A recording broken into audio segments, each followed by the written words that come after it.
ನಾನು ಜಸ್ಟ್ ಒಂದು ವಿಡಿಯೋ ನೋಡಿದೆ.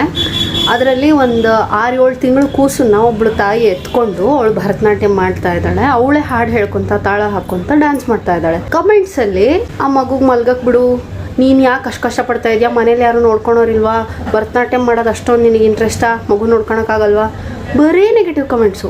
ಅವಳು ಎಂಜಾಯ್ ಮಾಡ್ತಾ ಇದ್ದಾಳೆ, ಮಗು ಎಂಜಾಯ್ ಮಾಡ್ತಾ ಇದೆ, ಅವಳು ಹಾಡು ಹೇಳ್ಕೊಂಡು ತನ್ನ ಪಾಡಿಗೆ ತಾನು ಡ್ಯಾನ್ಸ್ ಮಾಡ್ತಿರೋದು, ಯಾರಿಗೂ ತೊಂದರೆ ಕೊಡ್ತಿಲ್ಲ. ಅದರಿಂದ ಕಮೆಂಟ್ ಮಾಡೋ ಜನಗಳಿಗೆ ಏನು ತೊಂದರೆ ಆಯಿತೋ ನನಗೆ ಗೊತ್ತಾಗ್ತಾ ಇಲ್ಲ. ಇಷ್ಟು ನೆಗೆಟಿವಿಟಿ ನಿಮ್ಮಲ್ಲಿ ಇದೆ ಅಂದರೆ ದಯವಿಟ್ಟು ಸೋಷಿಯಲ್ ಮೀಡಿಯಲ್ಲಿ ಬಂದ್ಬಿಟ್ಟು ಕಮೆಂಟ್ ಹಾಕಬೇಡಿ. ನಿಮಗೆ ಈ ನೆಗೆಟಿವ್ ಥಾಟ್ ಬಂತು ಅಂತಂದರೆ ಮೊಬೈಲ್ ಮುಚ್ಚಿಟ್ಟು ನಿಮ್ಮ ಬಗ್ಗೆ, ನಿಮ್ಮ ಮನಸ್ಥಿತಿ ಬಗ್ಗೆ ಒಂದ್ಸತಿ ಯೋಚನೆ ಮಾಡಿ.